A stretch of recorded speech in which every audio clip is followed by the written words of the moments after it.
So how did that happen? How did I go from being a basket case to more of a calm, patient person? What physiologically was going on inside of me to enable that shift? To address this, let's talk a little bit about the nervous system and the brain.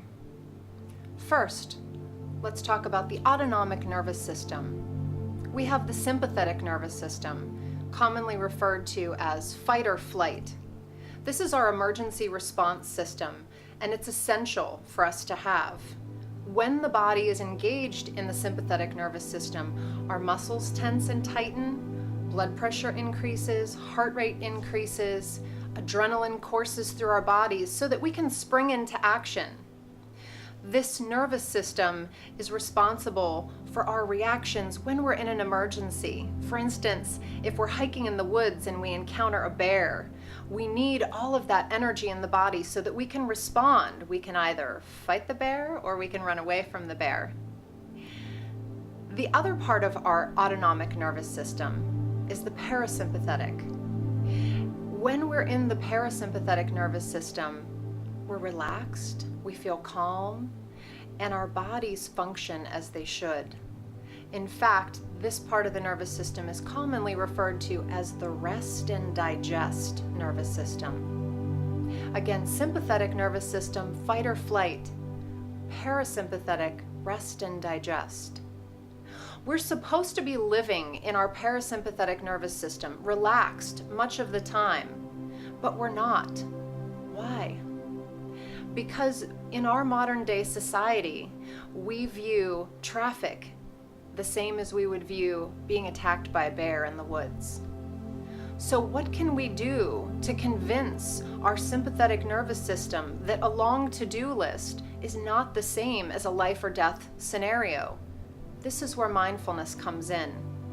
As we practice deep breathing techniques, our sympathetic nervous system disengages and our parasympathetic starts to come into play. The more you practice mindfulness, the more you practice deep breathing, you can start to balance out these two systems and they can start to function as they were intended.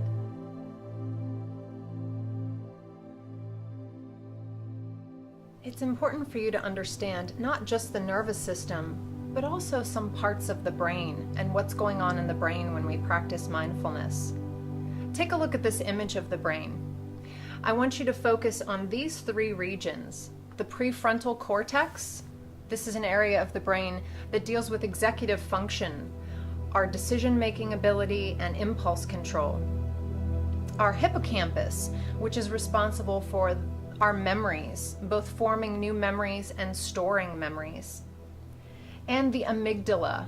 The amygdala is really the stress center of the brain. It's our fight or flight center of the brain. The interesting thing that happens when you practice mindfulness, according to research, if you practice mindfulness for 6 months, simply 10 minutes a day, you start to experience a shift in the brain. With MRI scans, they can see that the amygdala begins to shrink. The amygdala, the stress reaction center, it's shrinking from lack of use, meaning we're not getting as triggered anymore. And this is evidenced in an MRI scan. Something else they found is that thicker gray matter forms in the prefrontal cortex. This means greater neural connections and more activity, so that higher level functioning is taking over our low fear-based responses.